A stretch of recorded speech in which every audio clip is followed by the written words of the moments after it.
Hello guys, good morning. Welcome back po sa ating YouTube channel update or kaya po sa ating Facebook page. So ngayon guys, nandito na po tayo ngayon at mag-tutorial tayo.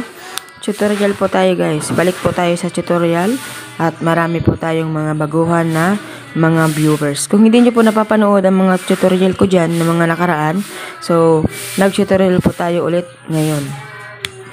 Okay, so maglagay tayo dito guys ng pattern.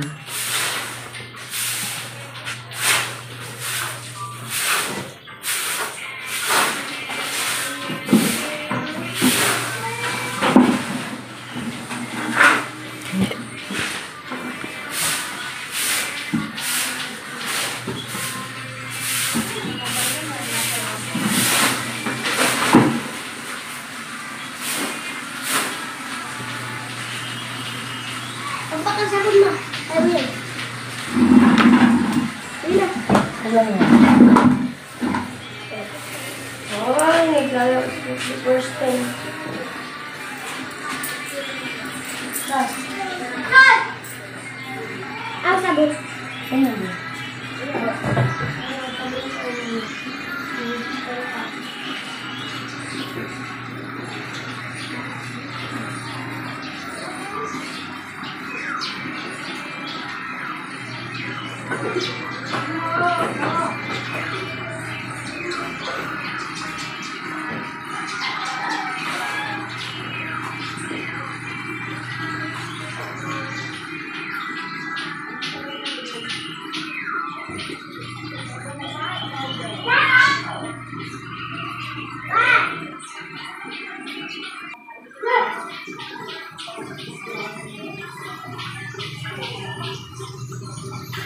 Okay guys, ito po yung pattern.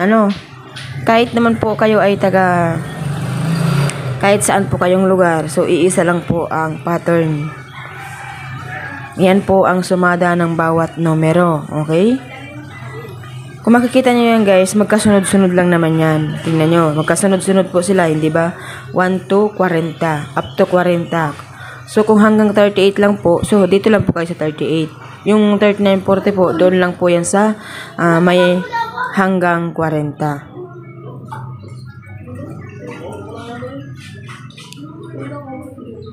So, ibig sabihin guys, once na lumabas dito yung isa sa number na ito, iisa lang po ang sumada niyan. So, halimbawa, lumabas po dyan si 20. So, ano yung pwedeng kasunod na pwedeng lumabas sa 20? So, dito lang din po sa katabi ang pwedeng lumabas. Kasi po, iyan po ang sumada sa bawat numero. Sila pong magkakatabi.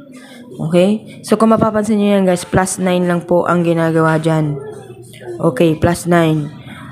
4 plus 9 is equals to 13. 13 plus 9 is equals to 22. Plus 9, 31. Plus 9, 40. Kung halimbawa po guys, lumabas si 40, tapos sasabihin nyo is plus 9, edi mali na, hindi ba? So, negative 2, 9, paatras. Basta't po, pag mataas na yung pinakandulo, pabawas na po yung diskarte, hindi na po paabante. Dahil alam nyo naman siguro na hindi na yung pwede. So, dito naman po tayo sa bilang. Kung halimbawa guys, lumabas 13, so pwede rin po lumabas si 14 o kaya si 12. Okay, yung paatras na bilang at yung paabante na bilang. Tulad po dito guys sa STL ng Camarines Norte. So kung mapapansin ninyo, 24, 36. Okay. So yung 36, nag-37, nagpaabante. And then yung 9, 36. Andito yung 9. Kinuha niya si 36 na sumada. Kasi po yung 9, ang sumada ng 9 ay ito pong kalinya niya. Yung mga kagrupo niya. So, ibig sabihin, si 36 ang kinuha niyang sumada sa 9. Ibig sabihin guys, pwede rin si 18, pwede rin si 27. Kaso nga lang, dito sa hulihan, meron na po ata ditong sumada ng 27. Andito sa dulo. Ayan o. Ayan o, yung 27. So, meron pong apat na klase yung sumada natin. Meron pong sumada sa numbers, meron pong sumada ng abante, at meron pong sumada ng atras, at meron pong sumada ng ipit na tinatawag. So, ito naman, meron pong sumada na parareho po yung dulo. 1, 11, 91, 31. 2, 12, 22, 32, 4, 14, 24, at 34. So, mapansin ninyo dito, nag-4, nag-24, 14, 34. Diba? So, kompleto na siya, guys. 4, 14, 24, at 34. Diba? So, ano na siya? Kompleto na siya. So, ngayon naman, dito po tayo guys sa 37 kumuha ng sumada. So, ang sumada po ng 37 ay 19.28. So, tingnan nyo, nag-37 kaya nag-28. So, ibig sabihin guys, 37, 28, itong dalawa ang wala. So, ibig sabihin, meron pong chance na lumabas ito magkasama at meron pili po isa lang sa kanila ang kuhain. Ngayon pong umaga. Okay, nung picture 6 guys, tingnan nyo.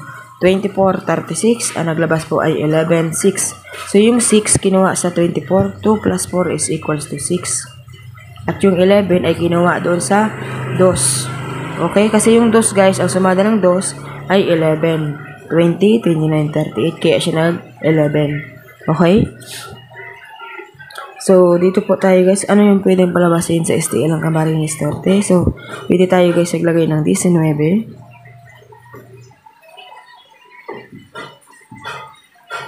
Gis.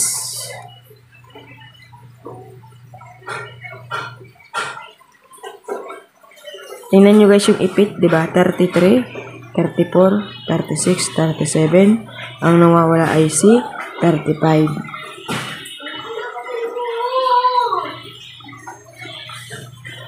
Tapos, sa sumada naman guys ng 11 or 2, tingnan nyo yung 2. 2, 11, 20, 29, 38. Lumabas na po ang 2. Lumabas yung 11. Ang nawawala ay si 29 at si 38. Saka si 20. Okay, so ilagay natin si 29.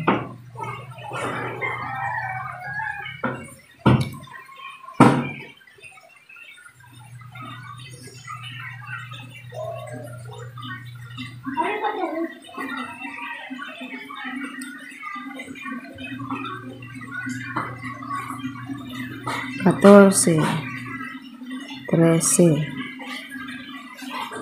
Okay, si 13.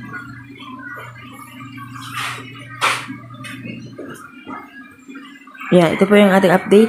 19, 10, 29, 13. Ang sumada natin sa STL ng Camarines Norte. Ayan. So, sana guys, meron kayo dyan natutunan sa ating pong sumada tutorial. Kahit saang lugar po yan kasi po ito po yung ating tinuro. Pattern.